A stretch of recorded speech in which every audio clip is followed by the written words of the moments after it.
नव वर्ष के उपलक्ष्य में हर वर्ष की भांति इस वर्ष भी श्री रावतपुरा सरकार धाम में 20 दिसंबर से 31 दिसंबर तक राम कथा का आयोजन एवं श्री रामार्चा महायज्ञ का आयोजन, जहां पर रावतपुरा धाम में उमड़ रहा भक्तों का भारी जनसैलाब। इस मौके पर सेवड़ा विधानसभा क्षेत्र के युवा समाज सेवियों ने क्या कुछ कहा, सुनिए आपकी जनअदालत से। मैं हूँ राजा भैया पाल और आज मैं जिस जगह पर खड़ा हूँ किसी परिचय के मोहताज नहीं है। में देख रहा है ये हमारे ग्वालियर चंबल के ही नहीं बल्कि मध्य प्रदेश की सबसे बड़ी शिवजी की मूर्ति है। और तो हमारे साथ मयंक शर्मा जुड़ रहे हैं। आपकी जनअदालत न्यूज़ के एक्सक्लूसिव इंटरव्यू में स्वागत है हमारे चैनल पर। सबसे पहले आप सभी लोगों को यहाँ पर हो रहे वार्षिक उत्सव की हार्दिक शुभकामनाएं।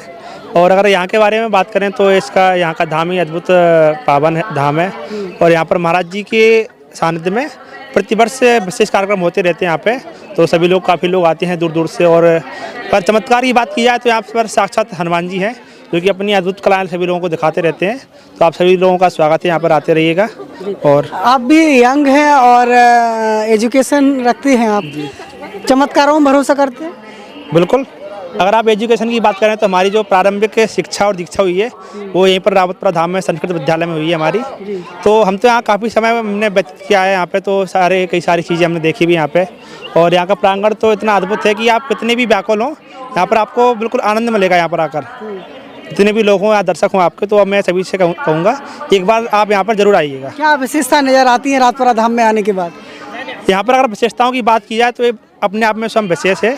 और यहाँ पर जो सबसे ज़्यादा मंदिर हैं, अगर शायद कहीं अन्य स्थानों पर शायद नहीं होंगे, सबसे ज़्यादा मंदिर आपको यहाँ पर मिलेंगे। प्रति देवता का मंदिर मिलेगा आपको यहाँ पर, प्रत्येक देवता का। कितने देवी देवता हैं हिंदू धर्म में? देवी देवताओं की अगर बात की जाए तो 33 कोटि देवी देवता माने जाते हैं, जिसमें से सभी के अलग अलग प्रकार होते हैं।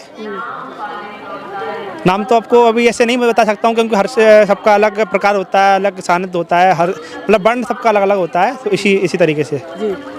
तो उनमें से रावतपुरा महाराज धाम में सभी दर्शन मिल जाते हैं? बिल्कुल हाँ, लगभग सभी देवताओं का दर्शन मिलेंगे आपको। अगर आप पूरा प्रांगण अगर आप यहाँ का देखेंगे तो जिनके आपने नाम भी नहीं सुने होंगे ऐसे ऐसे आपको मंदिर मिलेंगे आपको यहाँ पर। जी।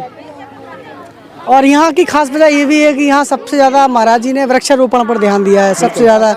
हाँ, प्रकृति को तो आप देख ही सकते हो क्योंकि प्रकृति मनुष्य का एक परिवार ही है। तो सबको जोड़कर रखा है उन्होंने महाराज श्री ने।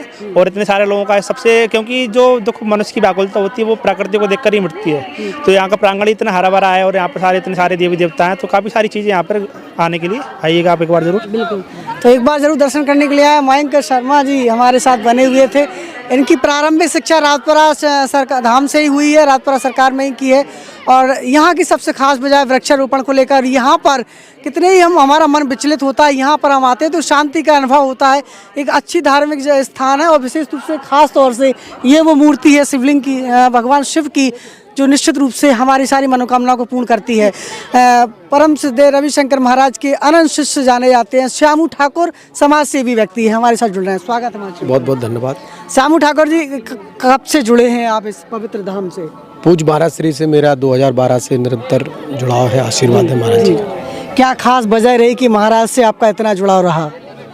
महाराज जी का जो सहज स्वभाव है, महाराज जी का जो प्रकृति को लेकर और लोगों के प्रति समस्या का निदान के लिए उनका जो हमेशा भाव रहता है वो, और विनम्रता का भाव, वो उन्हें महाराज जी को अलग बनाता है सबसे।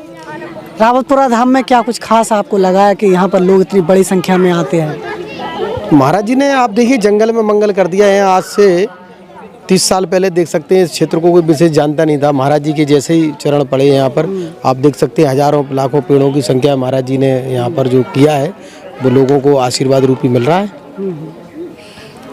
जिस प्रकार से आप जिस जगह पर खड़े हैं, भोलेनाथ की मूर्ति है और सबसे बड़ी मूर्ति मानी जाती है, इसका यहाँ ऊपर स्थापना कराने की क्या वजह रही महाराज जी को? महाराज जी अनंत है। महाराज जी का तो मैं जैसा उनका मतलब जो भी भाव है, मैं देखता हूँ कि महाराज जी अपने आशीष से और अपने कार्य से लोगों को प्रेरणा देने का कार्य करते हैं। पूज्य महाराज श्री सदैव उनके ऐसे कार्य रहते हैं जो लोगों में, समाज में प्रेरणा का रूप हो और लोग अनुकरण करें और अपने जीवन को सार्थक करें। लोग महाराज को मुस्कुराते हुए हमेशा देखते हैं, कभी गुस्सा करते हुए नहीं देखा किसी ने उनको। हाँ हाँ, महाराज जी का यही तो उनका सरल स्वभाव है।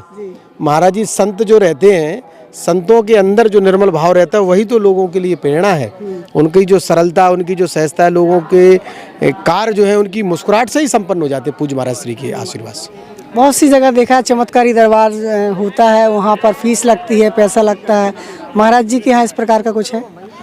देखिए, वो अपना अपना कार्य है और अपनी अपनी सेवा है, जैसा जिसका जो कार्य होगा उस हिसाब से करते हैं। लेकिन महाराज जी का पर्यावरण को लेकर, लोगों के उत्थान को लेकर, लोगों के प्रेरणा को लेकर जो कार्य है वो अस्मरणीय है, याद करने लायक है। हमारे पहली बार मुलाकात कब हुई थी महाराज जी से? महाराज जी से हमारी जब बहुत समय हो गया, यज्ञ हुआ था यहाँ, मैं वो छोटा था तब महाराज जी का आशीर्वाद मुझे प्राप्त हुआ था और निरंतर जब से मैं महाराज जी से जुड़ा हूँ। अब तो महाराज जी का विशेष आशीर्वाद सानिध्य प्राप्त है। महाराज जी यहाँ आते हैं तो मैं अपने आप खिंचा चला आता हूँ उनके आशीर्वाद से। हमारे व्यूवर्स आपको देख रहे हैं इस समय, रातपुरा महाराज जी के लिए क्या कहना चाहेंगे?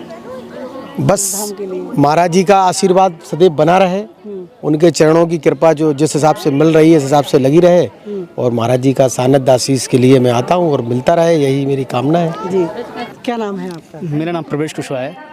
आज रातपुरा धाम में आप पहुँचे हैं, कैसा लगा यहाँ पे आपको? यहाँ पर यहाँ की सुंदरता, यहाँ का वातावरण, यहाँ आस्था का केंद्र, यहाँ पर जो लोग आ रहे हैं, जो भी अपनी आस्था जो मनोकामना लेके आ रहे हैं उनकी पूरी हो रही हैं। यहाँ पर आकर बहुत अच्छा लग रहा है और मैं तो ये कहता हूँ कि ऐसा धाम हर जगह नहीं है। यहाँ पर जो मनोकामनाएं पूर्ण हो रही हैं ऐसी पूर्ण होती रहें और महाराज जी का आशीर्वाद बना रहे। आपके जीवन में कुछ अच्छा हुआ है यहाँ आने से? मैं यहाँ पर दूसरी बार आया हूँ अभी, और मैं पहली बार आया था तो मैंने यहाँ से कामना की थी कि मेरा ट्रायल था क्रिकेट का, तो मैं स्टेट लेवल क्रिकेट के लिए मैं ट्रायल के लिए पहले मैं आया था, मनोकामना की थी कि मेरा सिलेक्शन हो जाए। और जब भी मैं यहाँ आया और वहाँ पे ट्रायल देने गया तो मेरा पहली बार में सिलेक्शन हो गया और उसके बाद ये निरंतर चलता रहा और आगे चल के मैं नेशनल तक खेल चुका हूँ अभी तक।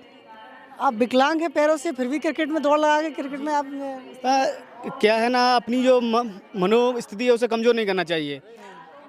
दूसरों को देखकर जो लोग खेलते हैं, जैसे विराट वगैरह हैं, धोनी वगैरह हैं, सचिन वगैरह हैं, उनको देख कर हमने क्रिकेट खेलना स्टार्ट किया और मैं एक दिव्यांग प्लेयर क्रिकेटर एसोसिएशन में जाके एक नेशनल क्रिकेटर बना। तो इसलिए अपनी जो इच्छा है, मनो इच्छा है, उसे कम नहीं करना चाहिए। कोई किसी से कम नहीं है। अगर मनो इच्छा अपनी रखो, अपनी अच्छी है, तो जरूर कामयाबी मिलेगी। बिल्कुल बिल्कुल। पैरों से हम विकलांग हो सकते हैं, दिव्यांग हो सकते हैं, लेकिन कभी दिमाग से, इच्छा शक्ति से विकलांग नहीं होना है, सफलता मिलती जाती है। जैसे कि हमारे भाई को हुआ है, क्या नाम बताया आपने? मेरा नाम प्रवेश कुशवाहा है। प्रवेश कुशवाहा जी हैं, सिवड़ा क्षेत्र से जुड़े हुए थे। दिव्यांग हैं लेकिन फिर भी हौसला रखते हैं हिंदुस्तान में अपना नाम रोशन करने के लिए और नेशनल प्लेयर बनने का जो उनका सपना है वो लगातार जारी है। जुड़े रहिए हमारे साथ। नमस्कार।